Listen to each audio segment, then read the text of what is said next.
guys, let's talk about 3 reasons to never hire lousy teachers, even if you are understaffed, plus the solution that no one is talking about. Is your entertainment or instructional program short-staffed? The problem starts with a small inconvenience. You need another teacher, but the applicants are less than impressive. Still, you need another teacher, right?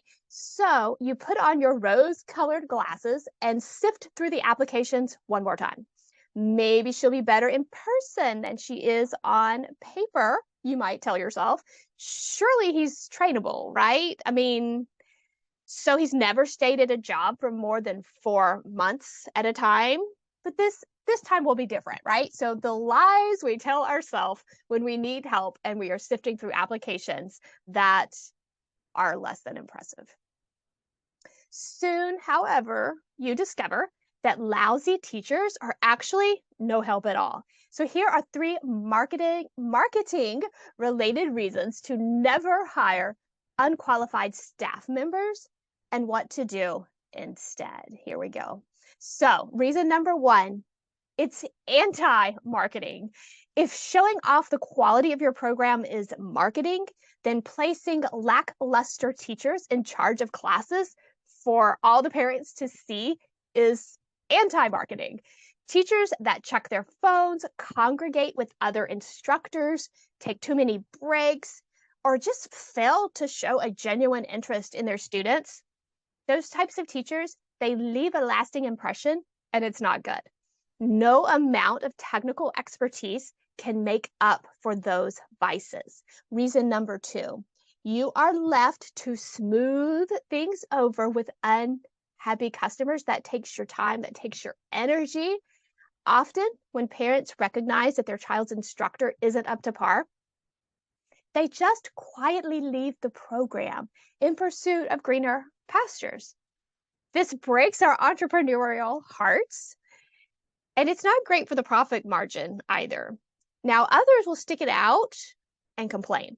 You find yourself returning calls, putting out fires, and smoothing things over, all while promising that it won't happen again, even though you know it might happen again, okay? Now, this situation, it takes you from understaffed to poorly staffed. The solution ends up being worse than the original problem. So let's talk about reason number 3. It's hard to right your reputation once it has been scarred.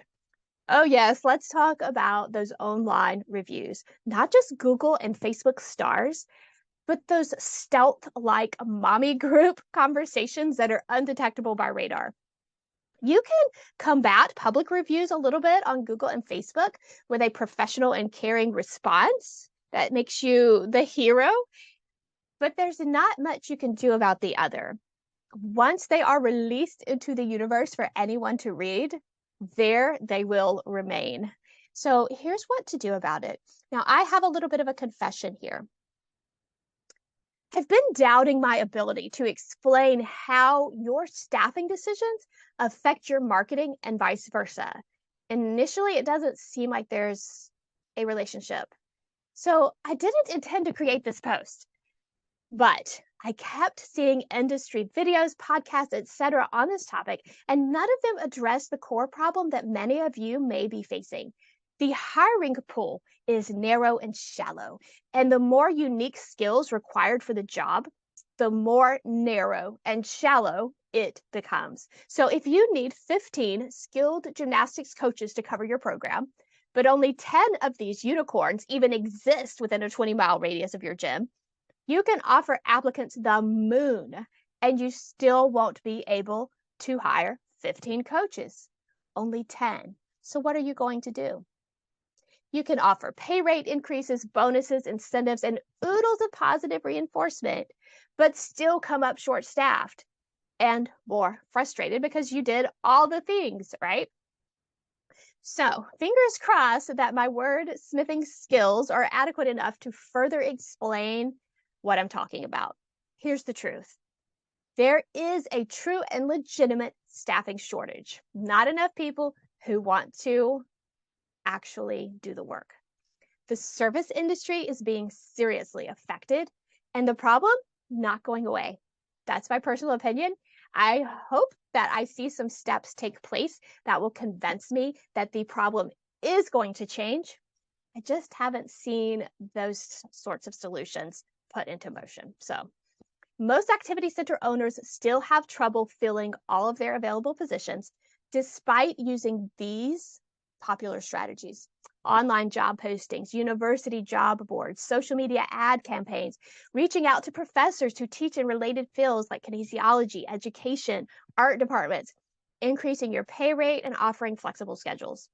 In addition, to that difficulty, that stems from having such a small pool of candidates to begin with, activity center owners also need workers with two specific and unique skills: ability to manage groups of children and ability to teach the technical skills required by the curriculum.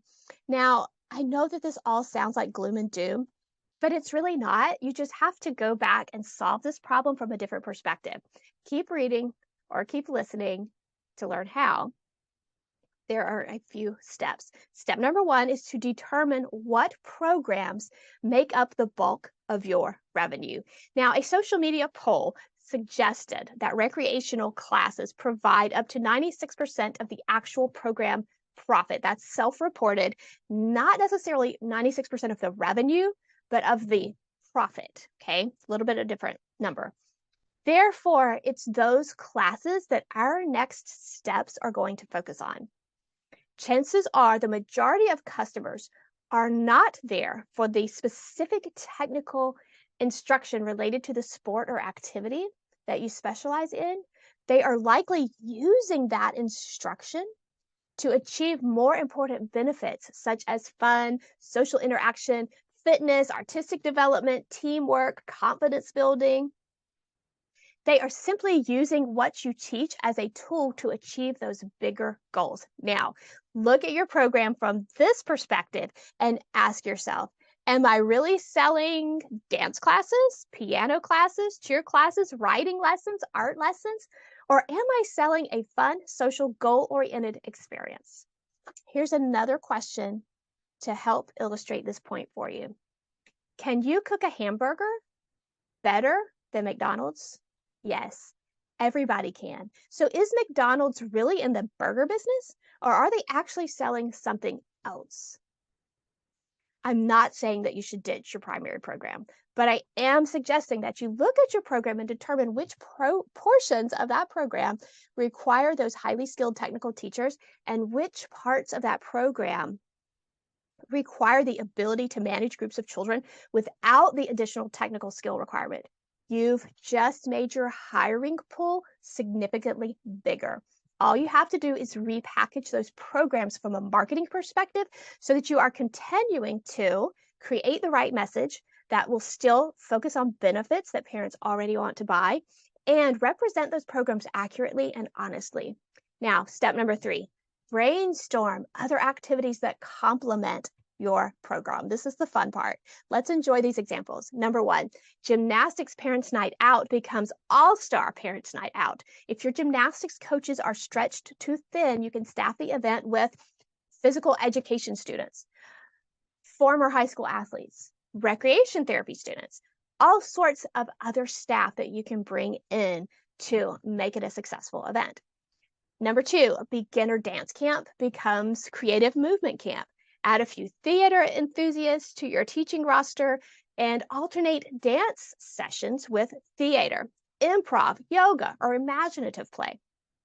Number 3, martial arts camp becomes ninja moves camp. The sensei teaches the martial arts technique, and fitness instructors come in to supervise flexibility, balance, strength sessions, active games. So here are some even more ideas for you.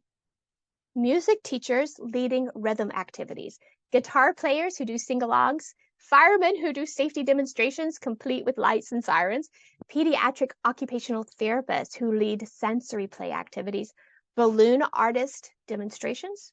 You could even stretch your staff with a few scheduling hacks as well. Cheer coaches, for example, need to be highly skilled in order to teach tumbling and stunting skills safely. However, The following cheer class components don't require the same level of coaching skill: your warm up and stretch, conditioning, basic motions, right? So you could have your groups of athletes rotate from instructor to instructor. Keep those highly skilled tumble and stunt coaches assigned to those stations, those learning blocks, while less skilled instructors handle the warm up and stretch. Therefore, they don't need to have that spotting skill, that safety education. They can have fitness knowledge, class management knowledge, and they can handle warm up and stretch. And it is in their wheelhouse. It's easy to train them to do that. It's easy to make sure that they are doing that competently without having to teach them every bit of it, especially that hard, complicated, very necessary part that has safety implications, right? So in this example, the instructor would stay at his or her station, and then the students would rotate stations during their class time. So guys, solving your staffing problems can be challenging, but there is no limit to how wide and deep your pool of excellent teachers could be if you stay true to your brand. Always consider what it is that compels parents to make a buying decision. Open your mind to other possibilities and get organized with your rotation schedules to make the most of your staff's talents. All right, guys, thank you so much, and we'll see you on the next one.